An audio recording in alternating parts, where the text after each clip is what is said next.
Thank you so much for being with us today. We're very happy to have Brother Phap Luu, Brother Stream, speaking with us from Plum Village. Brother Phap Luu is a Dharma teacher in our tradition, and he's been involved with Wake Up Schools from the early days. And we're very lucky because he'll be traveling on the day of our webinar and going on retreat. So thank you so much for creating time for us today, dear brother. Sure, I'm very happy to be here. Great initiative. So our teacher, the Zen Master Thich Nhat Hanh, he created a group of young volunteers during the war in Vietnam in the 60s called the School of Youth and Social Service. We call our teacher Thai. Thai was always very interested in education. He was one of the first Buddhist monks to want to include elements of Western science and philosophy in the monastic curriculum. And so he's very curious about the ways that we can learn. And also, he's self-taught as well in many ways. And during the war, he tried to look to see the best way that they could help the people, especially the very poor people in the countryside of Vietnam, who were the ones who suffered the most from the war. They were not necessarily on one side or the other, but the war was going right through their backyard. And so he trained young people to go out and teach the children of the farmers in these villages while they were working in the fields. And so that, I think, was one of the earliest kind of forays of our teacher into how to share the practice with children and how to train teachers. So he's been training teachers since he was a very young monk. So at that time in France, we had President Sarkozy, and he was calling for schools to institute a class in ethics. But it seemed that there was a lot of debate about what would be taught in that ethics class. And so Thai proposed, well, we have an idea. And that was if the children learn to breathe mindfully, to come back to their body, to stop, see what's going on inside, that they would actually get in touch with the good qualities that they have inside and learn how to cultivate them, and how their anger, their sadness, their fear is nourished by their way of thinking.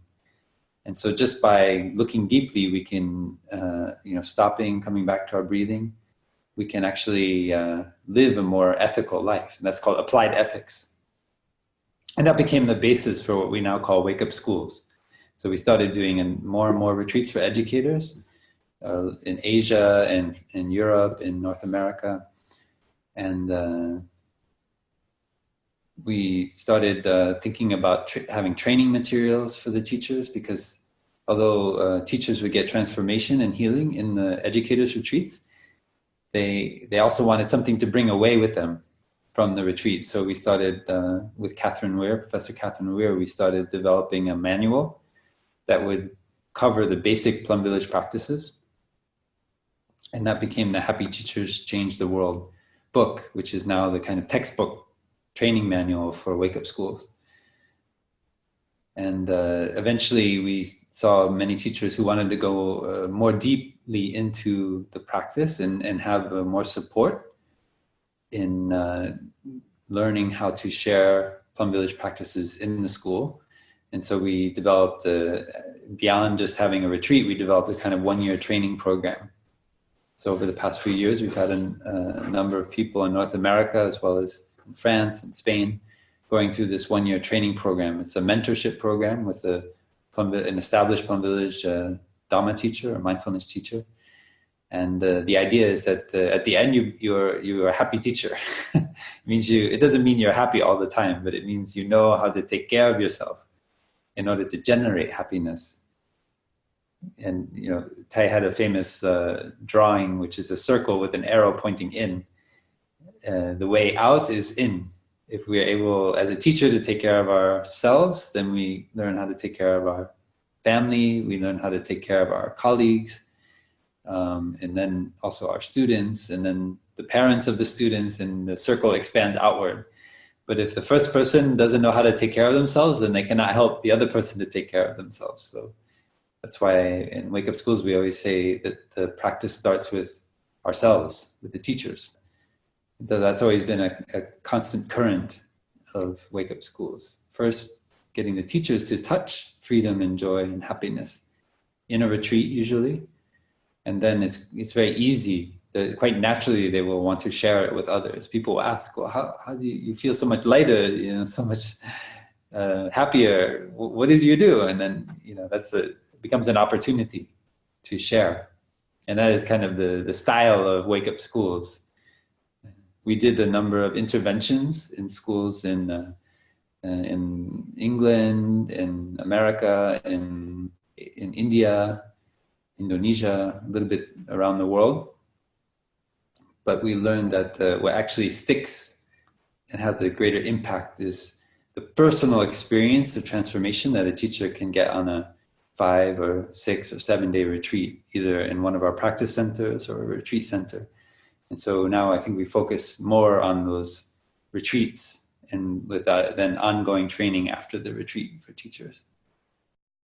Our direction is to really transform the whole school community. Starting with ourselves, then our family, our colleagues, our students, and the administration, the parents. It's working at the level of society. In this retreat in Uganda, we were there in January in Mbarara, and most of those teachers were very believing Catholics, which was a kind of new environment for us because we're used to teaching in the West where it's a bit more secular. But there was really no obstacle. We go there not to teach about Buddhism. We're teaching about mindfulness and your mind, how to understand your mind, and how to, look directly at the difficult emotions and understand them, what kind of nutriment gives rise to those emotions. And so people get it. I mean, everyone needs that. That's the kind of teaching that every human being, really needs to have to live a happy and healthy life. And those teachers experience deep transformation. So I know that now they're going back to their schools and, sharing it with their colleagues, with their students. They're more compassionate. In Uganda, they have the issue of caning, so it's still a pretty widespread philosophy that if the students are not behaving, they should be physically punished. And so we know after 5 or 6 days of being on this retreat where there's so much care and love, that many teachers who have that view, it's transformed at least. So it's already, I feel happier at night knowing that maybe fewer students are getting caned, and instead maybe there's a bell of mindfulness and there's an invitation to go inside and really for those students to actually express what's going on inside themselves. Now that's, I'm not, we also can't, I think mindfulness can do real miracles, but it also takes time to train. Those teachers need more training. And that's why we now, everywhere we go, we try to get copies of the book to everyone so that they have a reference, a Happy Teachers Change the World book. Why we also started this ongoing training program. I think now the challenge is to get it into countries like Uganda, for example, an ongoing training program where we don't have so many of our established teachers living, because I think that's an essential part of the mentorship. But we're working on it, and I think it will happen. It's also why we're not, it's such a rush to try to get Plum Village teachings into the schools, because we want to do it well, and we want to have it to have the true character of Plum Village, which is, embodiment, service, community. Those are really our values. And so, I think it's great that there are so many programs out there that are bringing mindfulness in education and other fields. But we notice that we get quite a few people who've been in other programs, but they're looking for community. They're looking for really connection between teachers. And so that's something that, I guess, because we're always here, and we're always here in the practice center, and we're receiving people throughout the year, so it becomes very easy for us to support that part. And when they see how we live together here, then they're able to come back to their school and see how to establish harmony in the relationships that they have with their colleagues, with their parents, with their students, because the proof is in the pudding, right? You don't have to like teach it as a method or a technique. You just observe a happy, healthy community, and then you know what you need to do. Another thing I'd like to share is that when a teacher gets transformation and they go back to their school, they don't need to say or do anything in particular. When you're with somebody who's joyful and happy, you know it right away. You can feel it. And that is what is actually transmitted. And then teachers come and they ask, and then that teacher starts to share. And in Wake Up Schools, we're not so picky about, people saying, oh, this is Wake Up Schools, this is Plum Village, this is Tikan. Usually people are happy they share that, but sometimes teachers are very skillful. Like they know the local terrain in their school, and they know what is a skillful way to do it. And I've seen schools which they didn't even know that the teacher went to a Wake Up Schools retreat or is anything about Plum Village or Thich Nhat Hanh, but they have this one special teacher. This happened in the teacher in Michigan where the 3-year-old or third grade students that nobody could handle, third grade, second grade, she taught them to do this, like to take 5 breaths. That's what she called it, take 5. And so these, when anger came up, irritation, and they started to act out, instead they practiced, said, oh, I feel better when I just take 5 breaths. And she doesn't say anything about Wake Up Schools, Plum Village, but somehow then the other teachers who can't have students they can't handle, they send them to her, and then they're able to learn this way of taking care of their emotions. And then it becomes like the pride of the school. Like that teacher becomes a kind of a gem, and the school takes ownership of the transformation in the school. And that's the kind of thing we like to do. We're not so concerned about labels and brands. We want to give this practice to as many people as possible, as many students who are out there suffering, young people who, we know that in the world today, there are many men, many women who are living in isolation in their apartment, very little connection with the outside world. It's a massive suffering.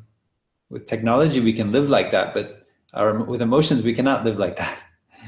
And so school is the one area where almost everyone has a chance to learn.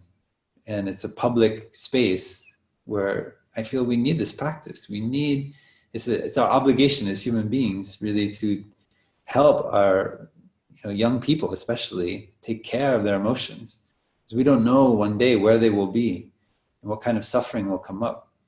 And if they have just that ability, like I know those third graders who can take 5 and come back to take 5 breaths before they continue, that can save their life one day. So I don't underestimate the power of one teacher's transformation in a retreat. And so that's why we talk about impact. We try to focus a little bit more on impact, since we have such a bottleneck.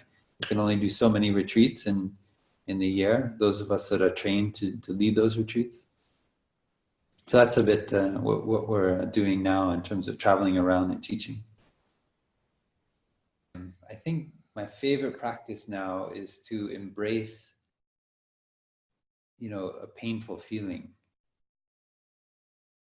To really to bring up mindfulness, to kind of shine light. This is the terminology we use, to shine light on a difficult emotion, because I'm always astounded at how much joy that brings when I stop, when say sadness appears, or maybe a little bit of irritation or anger, that that's a training we have, is to bring up the seed of mindfulness and let it, like the emotion, take a bath in that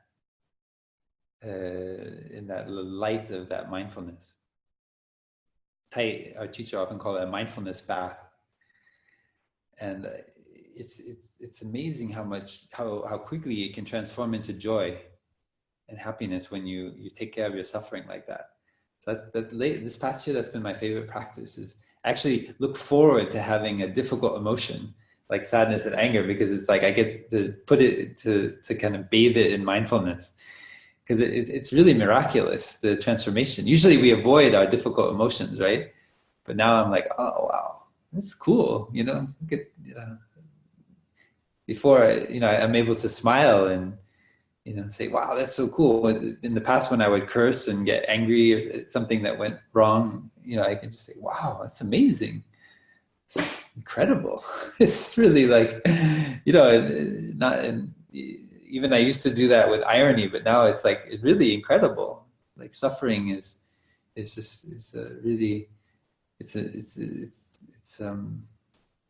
can be so beautiful.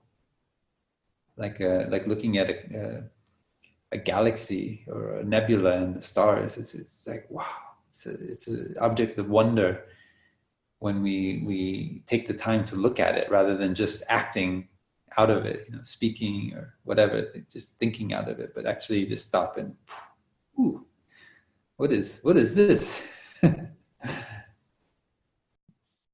The most beautiful thing is to start a community of practice right away. Just find a time after school once a week, or it could be during the lunch break, and you get a room where you can say, we're going to practice mindful eating together. Anyone who'd like to join us is welcome. It's wonderful to eat together, but focus on building community around the practice, and don't worry too much about how you teach. I think the Happy Teachers book has some really simple, clear practices to do. Even you don't have to be some great mindfulness practitioner to just start a practice group in your school. And I think the fruits are huge, when you just create that space for people. They say you just find a space and you just keep showing up. The people usually get anxious about the teaching part of it, but don't worry about that. You just find a space and just keep showing up. That's 95% of you're already done. That's the most difficult thing, is you get the space and you just keep showing up, and sometimes you're the only one there, and then you just practice sitting meditation by yourself, and that's great. That's wonderful. You don't judge by how many people show up, and then if one person shows up, you practice together. With two people, but you're always there. And then even when people don't show up, just knowing that you're there practicing already brings them peace and joy. So you practice for them. So that is I think the most fruitful way to start, is just find a time once a week and just keep showing up there. And if other people show up, wonderful. If nobody shows up, wonderful. That's great encouragement. Makes it all seem very possible. Great. So thank you so much for happiness is possible. You have to say it, because many people don't believe it. Happiness is possible.